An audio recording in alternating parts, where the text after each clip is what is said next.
Hello everyone. जैसा कि मैंने अपने प्रीवियस कुछ वीडियोस में पावर शेयरिंग की बात करी थी, क्लास 10th का फर्स्ट चैप्टर पावर शेयरिंग है। तो अभी मैं उसको रिवाइज करा दे रही हूँ, कुछ टर्म्स भी मैं एक्सप्लेन करूंगी। What is power sharing? Power sharing simple सा आपको समझना है, पावर का बंटवारा कर देना, पावर को कुछ कुछ लोगों के बीच में बांट देना। So what is power sharing? Power sharing is the distribution of power among different organs, different religion, different labels of groups, and different society, different community. Why? To ensure democracy and equality. And also India is a democratic republic country. So we talk about Belgium and India. Simple way पे आप ये समझिए कि आपका जो chapter 1 है class 10th का, उसमें आपको 2 एग्जाम्पल्स दिए गए हैं, एक बेल्जियम का और एक इंडिया का दिया गया है। अब आप सबसे पहले दिमाग में लगाओ कि पूरे वर्ल्ड में इतनी कंट्रीज थी, और अगर हम इंडिया की बात करते हैं तो इंडिया की इतनी नेबर कंट्रीज थी, सिर्फ और सिर्फ आपकी इसमें 2 कंट्री की बात क्यों करी गई, 2 कंट्री की कंपेरिजन की बात क्यों करी गई? One is Belgium and second is India. आप हिस्ट्री का फर्स्ट चैप्टर देखोगे, the rise of nationalism in Europe, the rise of nationalism in Europe. तो आप देखोगे कि वहां पर भी नेशनलिज्म की बात करी गई, यूरोप की बात करी गई है। और फिर आप जब सिविक्स में देखते हो तो सिविक्स में बेल्जियम का एग्जाम्पल देते हैं। और आप देखोगे कि अब आप ये देखना कि बेल्जियम किस कॉन्टिनेंट का कंट्री है, तो आपको समझ में आ जाएगा कि without civics history is incompleted and history is incompleted without civics. So we talk about Belgium. Belgium में भी देखो डेमोक्रेसी है, इंडिया में भी डेमोक्रेसी है, और जो आपका श्रीलंका है वहां पर भी डेमोक्रेसी है। लेकिन हर एक कंट्री में डेमोक्रेसी अलग अलग तरीके की है और हर एक कंट्री की डेमोक्रेसी सक्सेसफुल नहीं है। तो अब इसमें हम ये देखेंगे कि क्या रीजन थे जहां पर एक कंट्री लाइक बेल्जियम है तो बेल्जियम की डेमोक्रेसी सक्सेसफुल होती है, जबकि इंडिया का नेबर है श्रीलंका और बहुत ज्यादा बड़ी कंट्री भी नहीं है, तो श्रीलंका की डेमोक्रेसी फेल कैसे हो जाती है, हम लोग इसमें बात करेंगे। ठीक है, तो सबसे पहले मैं कुछ टर्म्स की बात कर दे रही हूँ क्योंकि डायरेक्ट टॉपिक में आना सही नहीं होगा। Name the 4 forms of power sharing: horizontal, vertical, among social group, among political parties.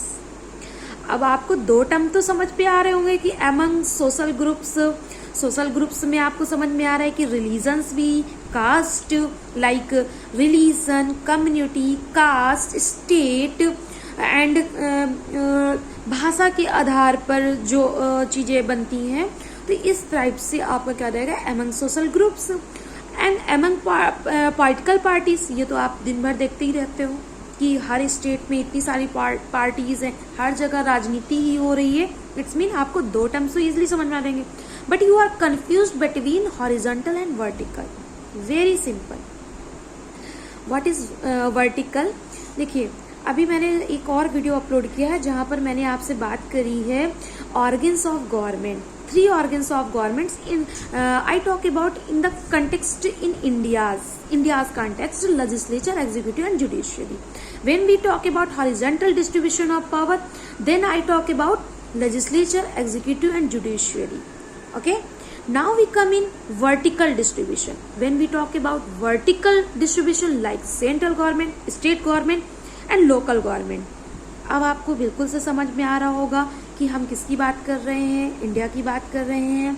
और इंडिया पे ये ऐसे नहीं आ गया था, इंडिया ने अलग अलग कंट्रीज से कुछ कुछ चीजें अडॉप्ट करी हैं। तो अब यहाँ पर जब आप हिस्ट्री पढ़ोगे तो हिस्ट्री में समझ में आएगा, जो आपका फर्स्ट चैप्टर वो क्यों इंपॉर्टेंट है। वर्ल्ड हिस्ट्री के बारे में उसमें बताया गया है, the rise of nationalism in Europe. कैसे यूरोप में नेशनलिज्म आता है, नेशनलिज्म क्या था? नेशनलिज्म कोई चीज नहीं थी, नेशनलिज्म एक इमेजिनेशन थी, फिर उन्होंने इमेजिनेशंस को एक आर्ट के रूप में लेके आ गए। तो अब आपको समझ में आ रहा है कि आर्ट की इंपॉर्टेंस क्या है। What is the importance of art? Art के थ्रू आप एक इमेजिनेशन को, जैसे आपने देखा कि वहां पर कल्पना करी गई थी कि हम नेशनलिज्म लेके आएंगे। नेशनलिज्म, तो यूरोप में नेशनलिज्म आ चुका था, इम्प्लीमेंट हो चुका था। लोग अब स्लैवरी से निकल कर नेशनलिज्म की तरफ आ रहे थे, फ्रीडम उनको मिल रही थी, उनको जो जरूरत थी, और वो लोग भी हंस रहे थे, खेल रहे थे, उड़ रहे थे, मतलब हर चीजें बहुत अच्छे तरीके हो रही थी। अब इंडिया भी के अंदर भी आया कि अच्छा नेशनलिज्म जैसी कोई चीज होती है। तो उन्होंने नेशनलिज्म कहाँ से अडॉप्ट किया? आपका यूरोप से। फिर आपका जो पावर शेयरिंग चैप्टर है, इसमें आपको बेल्जियम को और श्रीलंका का एग्जाम्पल दिया गया है। तो बेल्जियम की डेमोक्रेसी सक्सेस होती है और श्रीलंका की डेमोक्रेसी सक्सेस नहीं होती है। इसके क्या रीजंस थे, सिंपल वे पे हम लोग समझते हैं। अभी मैं ये वीडियो को यहीं पर स्टॉप करती हूँ। मैं एक बेल्जियम और इंडिया की कंपैरिजन को फिर से आपको उसमें एक्सप्लेन कर दे रही हूँ, और इसमें सिर्फ आपको 4 टर्म्स याद करना है। सबसे पहला टर्म्स है horizontal, second is vertical, third is disturb कर रहा है, horizontal, vertical and power sharing among the social groups, and next is power among the political parties. आप इसको निमोनिक्स से भी याद कर सकते हैं। H horizontal, vertical V and third is social group S and next is political parties H V S and P. H S H V H V H V horizontal and vertical, next is social group and next is political parties. Political parties आपको याद है, simple समझो कि राजनीति घर घर, ठीक है। पॉलिटिकल पार्टीज याद हो गई। सेकंड, कहाँ पर हम लोग करेंगे? कास्ट पे डिस्क्रिमिनेशन करेंगे, कास्ट को एक करेंगे, यूनाइट करेंगे।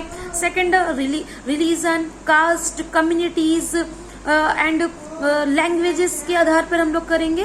तो ये सारी 2 चीजें तो आपको याद हो गई, social groups and second is political parties. आप ये 2 चीजें HV याद कर लो, horizontal and second is vertical. Horizontal में क्या आता है? Legislature, executive and judiciary. And आपका वर्टिकल में क्या आता है? Central government, state government and local government. Local government means panchayat.